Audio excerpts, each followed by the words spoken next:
Baik, hari ini kita kembali belajar tentang hemofilia. Apa sebenarnya hemofilia, ya?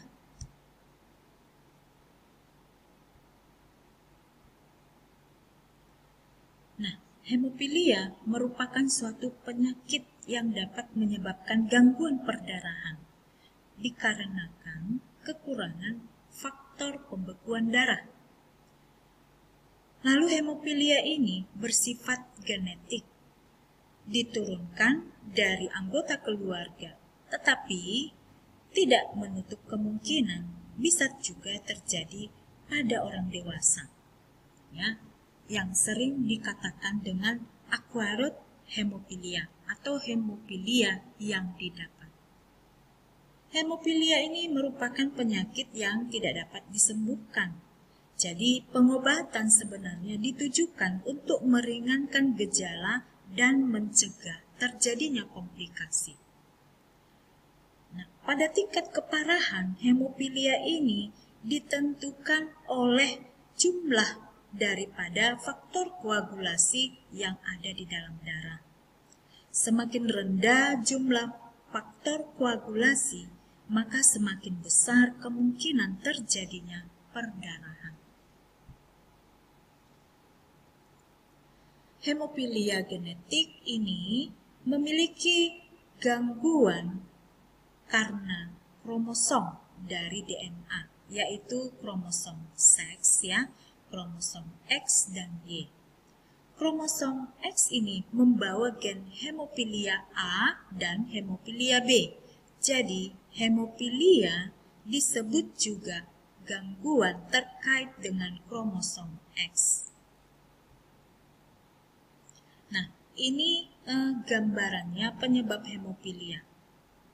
Nah, bila ditemukan dalam keluarga ayah tidak mendapatkan hemofilia atau ayah tanpa penyakit hemofilia, sedangkan ibu dengan hemofilia, maka jika anaknya ada 4, ya, 2 perempuan, 2 laki-laki, maka 1 anaknya laki-laki akan normal dan 1 anaknya perempuan akan normal. Tetapi 1 anaknya yang laki-laki akan menderita penyakit hemofilia, sedangkan anaknya perempuan akan menjadi pembawa sifat hemofilia atau sebagai karier. Lalu jika ayah dengan hemofilia dan ibu tanpa hemofilia, maka jika ada anaknya 4, ya, 2 yang laki-laki akan normal, ya, tidak menderita hemofilia, sedangkan 2 anaknya perempuan akan membawa sifat, ya, akan membawa hemofilia, jadi sebagai karier.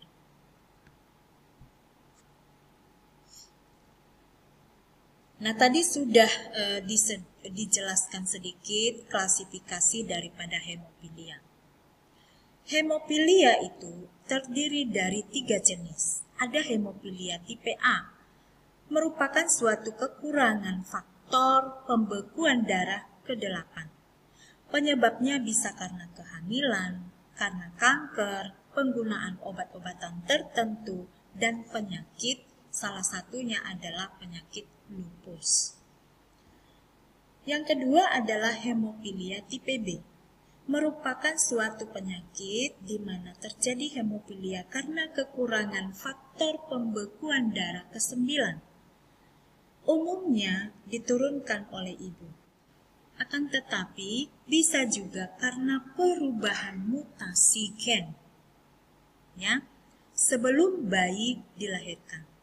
Bayi perempuan lebih beresiko dibandingkan dengan bayi laki-laki. Hemofilia tipe C, ya, yang ketiga, merupakan suatu penyakit di mana kekurangan faktor pembekuan darah ke-11. Hemofilia C ini sebenarnya jarang terjadi, hanya terjadi pada sekitar 1 dari 100.000 kelahiran. Nah, normalnya di dalam tubuh ada faktor koagulasi atau faktor pembekuan yang merupakan sejumlah protein yang berperan penting di dalam reaksi pembekuan darah. Sebagian besar faktor koagulasi ini diproduksi di organ hati.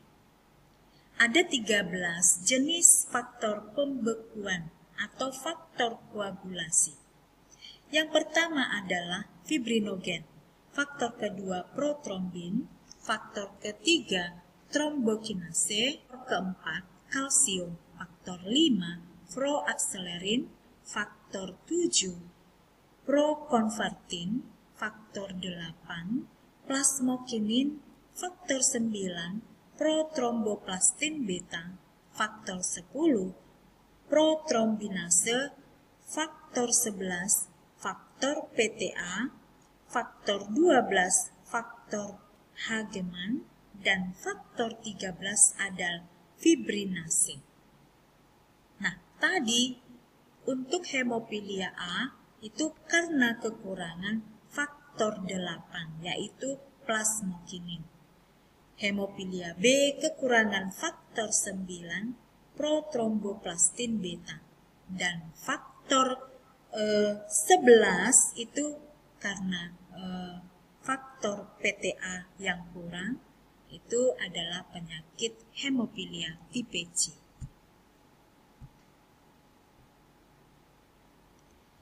Nah, tanda dan gejala daripada hemofilia ini dibagi dalam 3 tingkatan, ringan, sedang, dan berat. Untuk yang ringan, biasanya jumlah faktor bekuan berkisar 5-50%. Ditemukan adanya perdarahan berkepanjangan setelah ada luka. Nah, bisa diketahui ketika si pasien itu cabut gigi, kemudian terjadi kecelakaan atau cedera, atau juga saat operasi, mudah bengkak dan mengalami perdarahan. Lalu ada perdarahan yang terjadi secara tiba-tiba. Kategori sedang ini jika jumlah faktor bekuan diperiksa itu berkisar antara 1-5%, ditemukan sekitar 1-5%. Terjadi perdarahan berkepanjangan setelah luka, perdarahannya tanpa sebab, mudah bengkak, sendi terasa kaku atau sakit.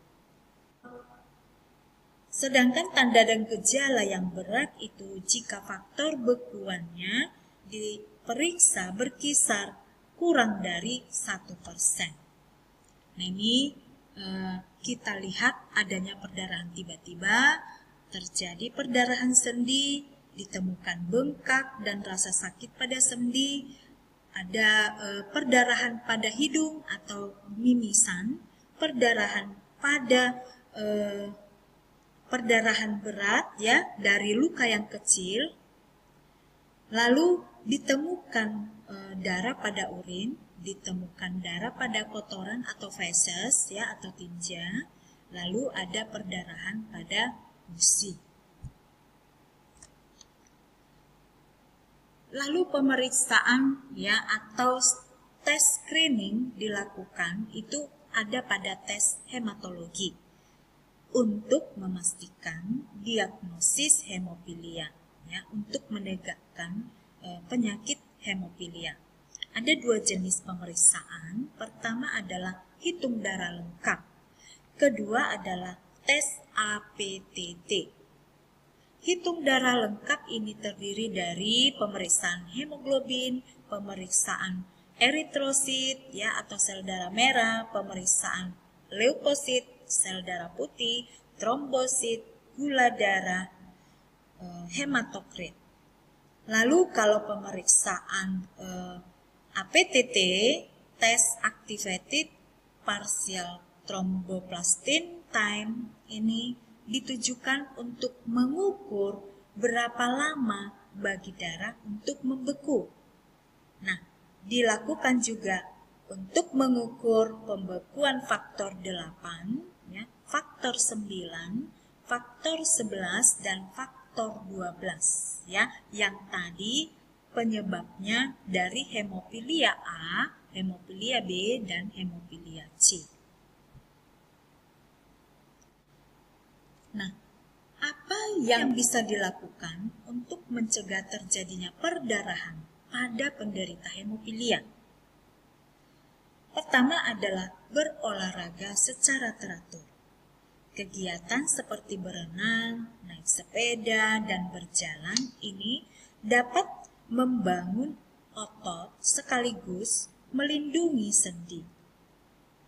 Hindari kegiatan olahraga yang melibatkan fisik seperti sepak bola, hoki, atau gulat, dan lain-lain. Lalu hindari penggunaan aspirin dan ibuprofen, ya, obat untuk menghilangkan rasa sakit ringan, ya, dan menurunkan demam. Dikarenakan dapat memperburuk keadaan atau dapat memperburuk perdarahan, serta bisa juga dihindari obat-obatan yang memiliki efek mengencerkan darah, seperti golongan obat heparin dan warfarin. Lalu yang berikutnya, jaga kebersihan gigi dan kebersihan mulut untuk menghindari perdarahan gusi dan tindakan pencabutan gigi karena gigi yang rusak. Pencabutan gigi dapat menyebabkan perdarahan yang berlebihan.